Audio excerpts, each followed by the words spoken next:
Hello friends, तो आज के सेशन में हम देखेंगे how to setup ERP link functionality. तो यहाँ पे 7 नंबर ऑफ स्टेप्स है जो कि हमें 1 बाय 1 फॉलो करने हैं और जो ईआरपी का सेटअप है वो हमें करना है।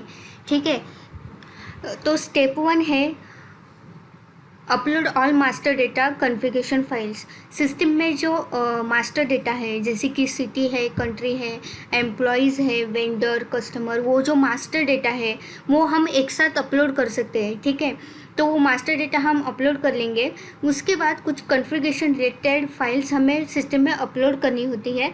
ठीक है, तो ये स्टेप 1 में हम करेंगे। तो अब फाइल्स अपलोड करने के लिए हमें सेटिंग में जाना है।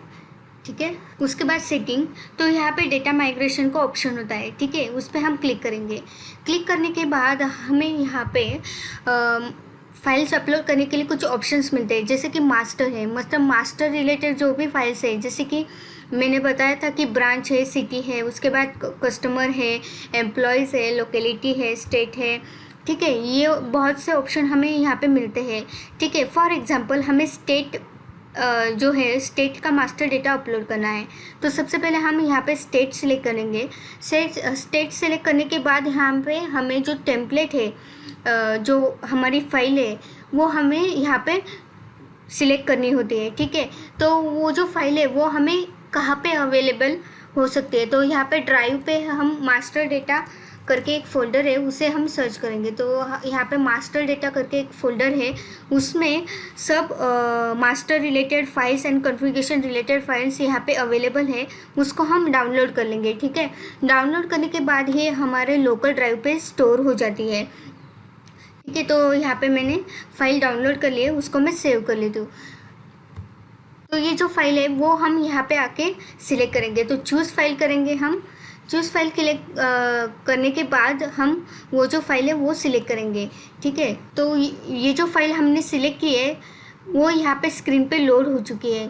ठीक है, तो वो सिस्टम में अपलोड करने के लिए हमें गो बटन पे क्लिक करना है। ठीक है, तो गो बटन पे हम क्लिक करेंगे तो मैसेज मुझे मिला है सक्सेसफुल, मतलब ये जो वो जो स्टेट है वो स्टेट का मास्टर डेटा, तो अभी मेरे फाइल्स अपलोड हो चुके हैं। ठीक है, तो आप यहाँ पे देख सकते हो total record found in file and total record inserted in. तो मैं आपको जो फाइल है उसका फॉर्मेट यहाँ पे दिखा दी हूँ। तो हमारी ये जो फाइल थी जो कि हमने सिस्टम में अपलोड कर दी है, तो उसका फॉर्मेट मैंने ऑलरेडी से रेडी करके रखा था। ठीक है, आप यहाँ पे देख सकते हो। तो ये स्टेट अपलोड का फाइल है। ठीक है, तो ये हमारे जो स्टेट रिलेटेड डेटा है वो अपलोड हो चुका है। तो ठीक है, तो हम चेक करेंगे। तो स्टेट में हम जाएंगे, तो यहाँ पे आप देख सकते हो जो भी जितने सारे स्टेट थे फाइल्स में वो अपलोड हो चुके हैं। तो सेम तरीके से हम बाकी सारे जो मास्टर डेटा है वो सिस्टम में अपलोड कर लेंगे। ठीक है, ये मास्टर रिलेटेड फाइल्स होगी। उसके बाद कॉन्फ़िगरेशन, मतलब कॉन्फ़िगरेशन रिलेटेड फाइल्स है वो हम यहाँ से अपलोड करेंगे। तो सेम तरीके से हम कैटेगरी सिलेक्ट करेंगे। ठीक है, चूज़ फाइल करके हम वो जो कैटेगरी की फ़ाइल है उसको हम सिलेक्ट कर लेंगे। ठीक है, सिलेक्ट करने के बाद वो स्क्रीन पे लोड हो जाती है और हम गो कर देंगे। ठीक है, तो इस तरह से हम master data and configuration related files upload करते हैं। तो ये हमारी स्टेप 1 है। तो स्टेप 2 है create city, state, country, employees, branch. वो जो स्टेप 1 में हमने जो मास्टर डेटा अपलोड किया था वो मैन्युअली हम कैसे क्रिएट करते हैं सिस्टम में, वो हम स्टेप 2 में देखेंगे। ठीक है, तो हमें सेटिंग में जाना है।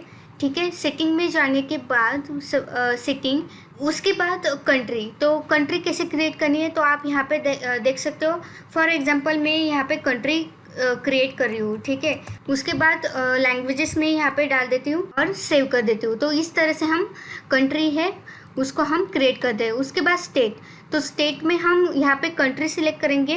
कंट्री सिलेक्ट करने के बाद स्टेट में हम डालेंगे, फॉर एग्जांपल मैंने यहाँ पे स्टेट डाल दिया, स्टेट नेम डाल दिया। उसके बाद स्टेट कोड यहाँ पे डाल देती हूँ और उसको भी सेव कर लेती हूँ। तो इस तरह से हम स्टेट क्रिएट करते हैं मैन्युअली।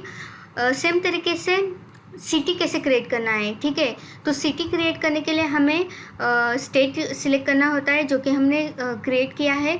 उसके बाद सिटी का नाम हम यहाँ पे देंगे और ठीक है। उसके बाद हम ये जो सिटी है उसको सेव कर देंगे। नेक्स्ट है लोकेलिटी। तो लोकेलिटी हम यहाँ पे सेम तरीके से लोकेलिटी हम यहाँ पे सिलेक्ट क्रिएट कर सकते हैं।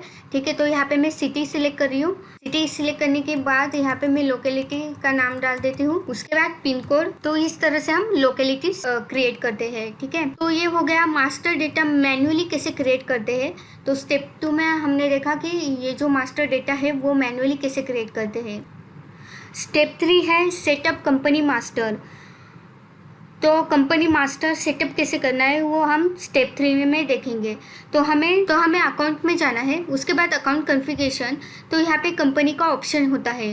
ठीक है, उस पर क्लिक करके हमें यहाँ पे हमारे कंपनी का जो इंफॉर्मेशन है, जैसे कि वेबसाइट है, GST नंबर है, पॉइंट ऑफ कॉन्टैक्ट नेम है, वो हम यहाँ पे कॉन्फ़िगर करते हैं। वो जो डेटा है वो हम यहाँ पे फिल करके सेव करते हैं। ठीक है, तो कंपनी मास्टर सेटअप कैसे करना है उसका यूट्यूब वीडियो अवेलेबल है, वो आप यहाँ पे रेफ़र कर सकते हो। नेक्स्ट स्टेप है स्टेप 4। तो स्टेप 4 में हमें कंपनी की ब्रांचेस क्रिएट करनी होती है। तो वो कैसे करेंगे, तो सबसे पहले हमें सेटिंग में जाना है। उसके बाद सेटिंग, तो यहाँ पे ब्रांच का ऑप्शन होता है, उस पर हम क्लिक करेंगे।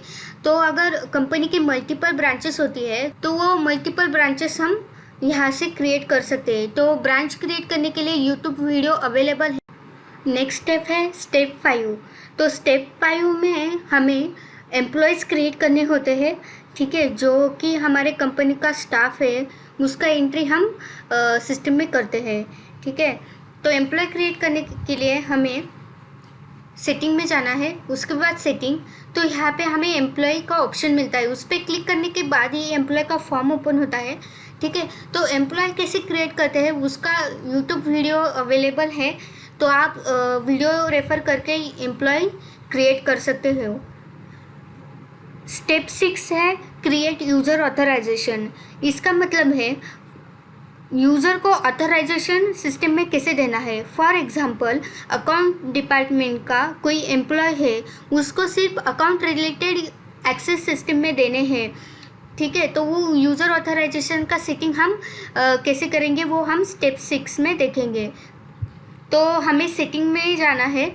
सेटिंग में जाने के बाद सेटिंग, तो यहाँ पे यूज़र ऑथराइजेशन का ऑप्शन होता है, उस पर हमें क्लिक करना है। ठीक है, तो आप यहाँ पे देख सकते हो जितने सारे यूज़र रोल्स है वो ऑलरेडी यहाँ पे मैंने क्रिएट करके रखे हैं। ठीक है, तो यूज़र ऑथराइजेशन कैसे क्रिएट करते हैं उसका यूट्यूब वीडियो अवेलेबल है, वो रेफ़र करके आप यूज़र्स को यूज़र ऑथराइजेशन दे सकते हो। नेक्स्ट स्टेप है स्टेप 7। तो स्टेप 7 में हम देखेंगे यूज़र्स कैसे क्रिएट करते हैं। मतलब EYERP सिस्टम में यूज़र को लॉगिन करने के लिए यूज़र नेम एंड पासवर्ड की ज़रूरत होती है। तो वो यूज़र नेम एंड पासवर्ड हम कैसे क्रिएट करेंगे, तो हम यूज़र्स क्रिएट करने के लिए हम सेटिंग में जाएंगे। उसके बाद सेटिंग, तो यहाँ पे हमें यूज़र का ऑप्शन मिलता है, उस पर हम क्लिक करेंगे। तो क्लिक करने के बाद यहाँ पे हम यूज़र को user name and password create करके दे सकते हैं। उसके बाद यूज़र रोल भी हम यहाँ से असाइन कर सकते हैं। तो यूज़र्स कैसे क्रिएट करते हैं उसकी यूट्यूब वीडियो अवेलेबल है, वो रेफ़र करके आप यूज़र्स क्रिएट कर सकते हो।